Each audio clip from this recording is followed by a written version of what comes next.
আসসালামু আলাইকুম everyone. Half cup চিংড়ি দিয়ে তৈরি করা যায় এরকম একটি মজাদার রেসিপি আজকে আপনাদের সাথে শেয়ার করব।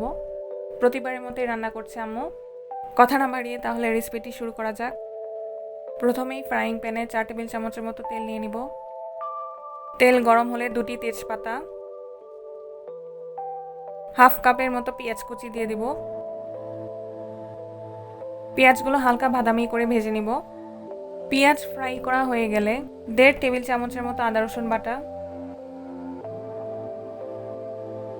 1 টিস্পুনের মতো হলুদের গুঁড়া, 2 টিস্পুন বা স্বাদ মতো মরিচের গুঁড়া দিয়ে দিব। মশলা কষানোর জন্য হাফ কাপের মতো পানি দিয়ে দিব। পরিমাণ মতো লবণ দিয়ে দিব। এখন মশলা মিক্স করে তেল উপরে উঠে না আসা পর্যন্ত মশলাগুলো কষিয়ে নিতে হবে। দেখুন তেল উপরে উঠে এসেছে। এখন হাফ কাপের মতো চিংড়ি দিয়ে দিব। আপনারা যে কোনো সাইজের চিংড়ি দিয়ে এই রান্নাটি করতে পারেন। এখন মশলার সাথে চিংড়িগুলো ভালো করে মিক্স করে নিব। তারপর লো টু মিডিয়াম হিটে 3 মিনিটের জন্য রান্না করব।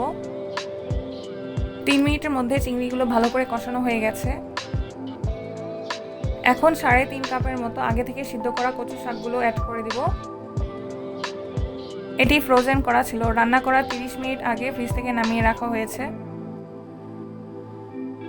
কচু শাক সিদ্ধ করে কিভাবে ফ্রোজেন করা যায় তার ভিডিও লিংক আমি ডেসক্রিপশন বক্সে অ্যাড করে দিব। কচু শাকগুলো মশলার সাথে মিক্স করে 1.5 কাপের মতো পানি দিয়ে দিব। তারপর আবারও সবকিছু ভালো করে মিক্স করে নিব।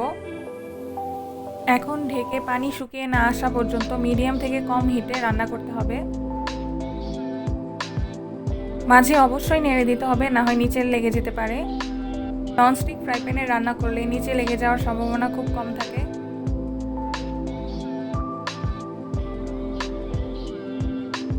প্রায় 30 মিনিট পর দেখুন পানি শুকিয়ে এসেছে। এখন সবকিছু আবারও একটু ভালো করে মিক্স করে নিব। তারপর 3টি ফালি করা কাঁচামরিচ দিয়ে দিব। আপনার ইচ্ছে করলে আস্ত কাঁচামরিচও দিতে পারেন। 1 টিস্পুনের মতো জিরা গুঁড়া দিয়ে দিব। তারপর সবকিছু আবার ভালো করে মিক্স করে নিব।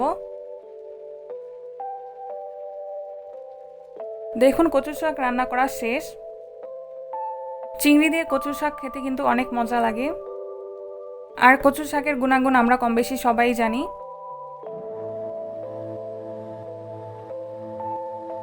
সাদা ভাত, কচু শাক আর একটু লেবু চিপে খেলে কিন্তু খুব মন্দ লাগে না।